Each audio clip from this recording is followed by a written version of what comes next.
Salawatu ila salawat wal jumu'atu ila al-jumu'ah wa ramadhan ila ramadhan kafaratun lima bainahunna. Ya, salat satu ke salat lain, Jumat ke Jumat dan Ramadan ke Ramadan itu bisa menggugurkan dosa yang terjadi di antara keduanya. Malam takunil kabair, sepanjang bukan dosa besar.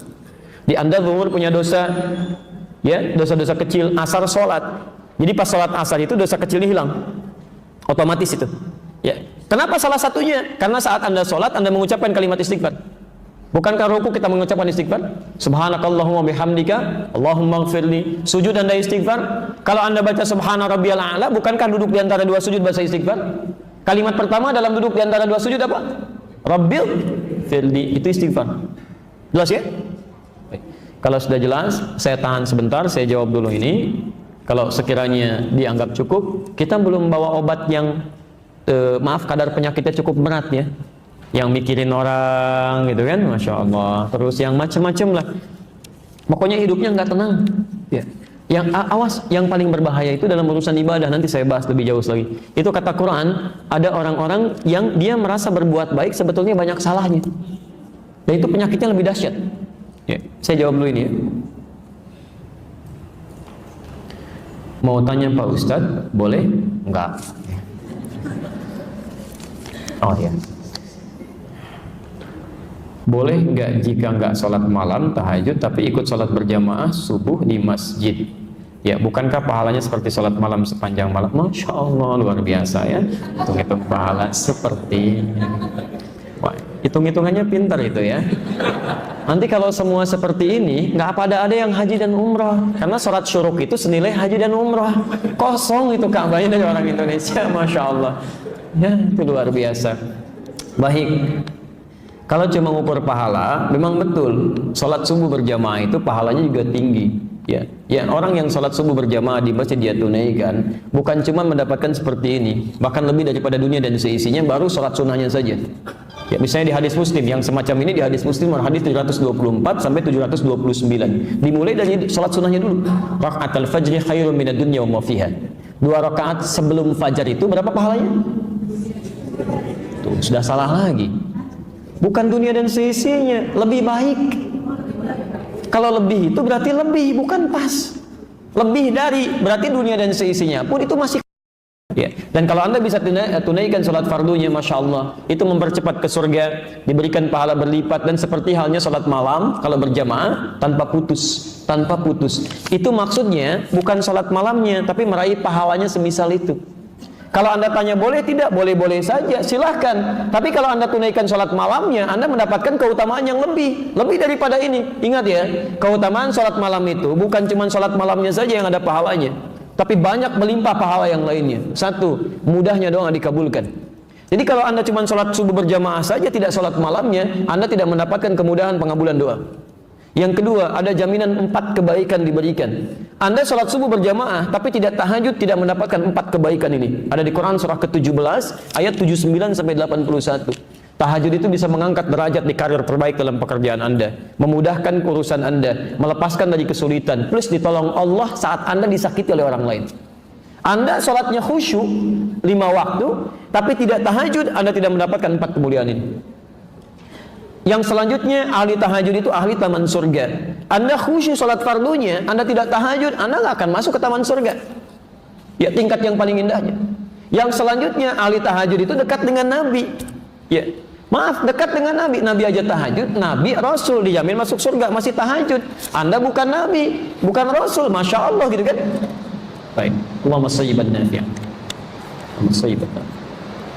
Boleh ikuti saya? Allahumma, ulangi, Allahumma sayyiban nafi'an. Alhamdulillah.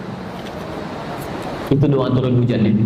Istighfar sebelum subuh punya 2 keutamaan. Keutamaan pertama, setiap berdoa akan segera dikabulkan. Keutamaan yang kedua, saat kembali kepada Allah, dia akan ditempatkan di surga, di tempat yang paling indah, nomor 2 paling bagus di surganya, yaitu taman surga, yang semua kebutuhannya langsung seketika diberikan oleh Allah tanpa perantara. Itu ada di Quran surah ke-51 di ayat ke-18. Dari ayat 15 sampai 18. Ya, ada orang-orang yang punya kebiasaan setelah tahajud menunggu subuh dan istighfar. Astagfirullah, astagfirullah, astagfirullah, astagfirullah. Nunggu. Itu kalau Anda membiasakan begitu, itu seketika kalau setiap punya permintaan segera dikabulkan, bahkan ada yang belum meminta langsung dikabulkan. Wallahu yudha'ifu liman yasha. Ada golongan yang pahalanya dilipat gandakan oleh Allah tanpa batas. Dan itu orang spesial, hanya dispesialkan oleh Allah. May yasha, spesial. Kalau ada kalimat spesial dalam Al-Quran, ini bukan menunjukkan keistimewaan orang tertentu, tapi mengajak Anda masuk menjadi bagian darinya. Itu cara memahaminya. Jangan jadi kisah, oh dia spesial ya, dia bagus. Bukan, Anda jadilah bagian dari itu sepanjang ada kesempatannya. Ada orang infak 100.000, ya, ada yang infak 1.000. Siapa tahu menurut Allah yang 1.000 ini yang spesial dibandingkan yang 100.000. Siapa yang 1.000 ini? Ini yang mau saya katakan. Itulah golongan amanu, yang bahkan dia punya program dalam infaknya. Dari sejak sepekan sebelumnya dia lihat, saya mau ta'lim di Al-Azhar. Ya Allah, berikan saya kemudahan untuk mencari rizki. Ya Allah, yang dengan rizki itu saya akan niatkan untuk berinfak nanti ketika saya ta'lim. Dia siapkan. Walaupun nilainya cuma 500 rupiah, cuma 1.000 rupiah, tapi dia menyiapkan jauh sebelum amalan itu dikerjakan. Begitu itu keluar, Allahu Akbar, pahalanya yudha'ifu liman yasha. Wallahu wasi'un alim.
Ini rahasia besar, saya hanya berikan di antara kita saja malam ini.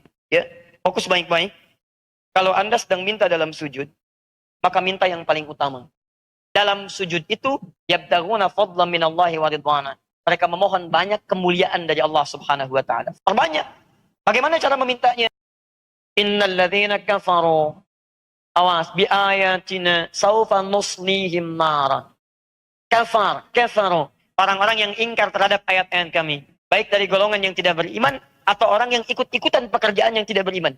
Ikutan tidak sholat, ikutan tidak bayar zakat, ikutan macam-macam. Ini levelnya baru ikutan, belum mencela yang muslimnya.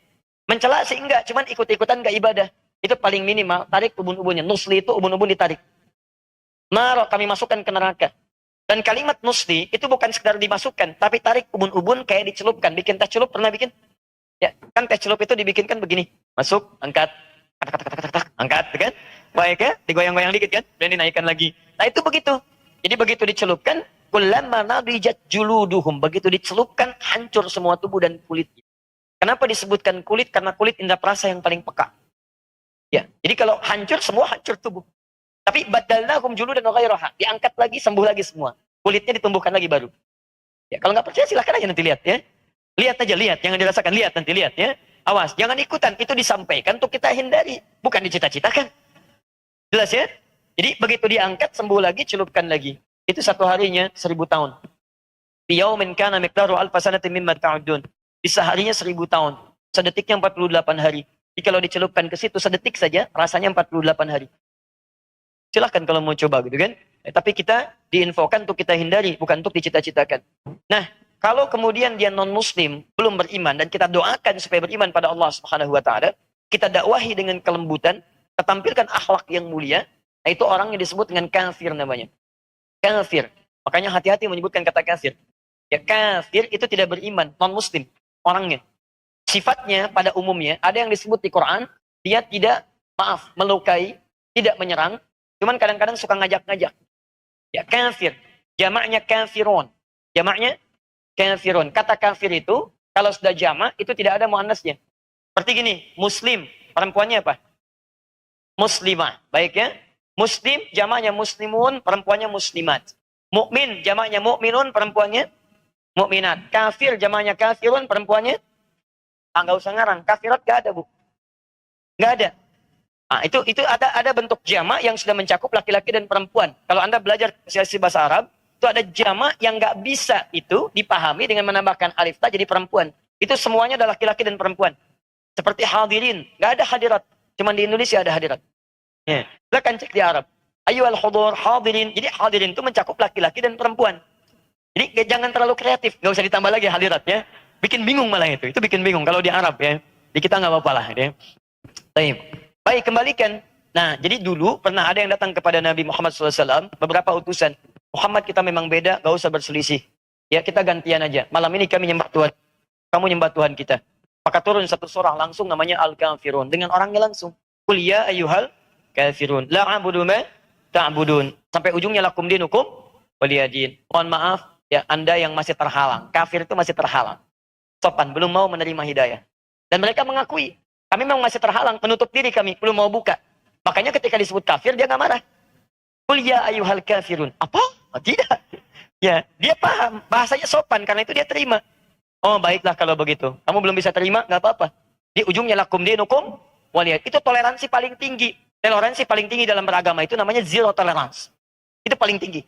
Jadi tidak usah saling ganggu. Anda silahkan ibadah di tempat Anda. Kami ibadah dengan keyakinan kami. Yang terjadi kalau Anda ingin bertanya, ayo kita dialog, kami terangkan, kami dakwahi. Tapi tidak harus kemudian kita saling menghadirkan hal-hal yang tidak membangun dan bermanfaat dalam kehidupan. Silakan, itu indah sekali. Jelas ya? Nah, jadi kalau sekarang disebutkan ada hukum dalam fikih, pernah saya sampaikan pada Anda, kaidah dalam tafsir, kalau disebutkan kejadian, perbuatannya tidak disebutkan kapan, orangnya siapa, itu tandanya akan terjadi lagi di setiap masa dengan tokoh yang berbeda, di tempat yang tidak sama. Jadi kalau sekarang pun Anda menemukan non-muslim, ya, tidak menyakiti Anda, cuman suka ngajak-ngajak. Nah, itu akan ditemukan. Karena Qurannya sudah mengisyaratkan akan terjadi lagi di masa depan dengan tokoh yang tidak sama. Silahkan Anda cek, main-main Car Free Day. Karnya yang free, orangnya tidak. Dia begitu datang mengatakan pada Anda, Pak, kalau minta waktu sebentar. Kita harus percaya pada Tuhan, begini. Anda tahan sebentar, Pak. Maaf Pak ya, Bapak terlambat. Sudah ada yang seperti Bapak. 15 abad yang lalu. Bapak ketinggalan, Bapak kemana aja? Tahukah Bapak ketika dia datang turun surah Al-Kafirun? Maknanya begini Pak. Jadi kita saling menghormati dalam kepercayaan.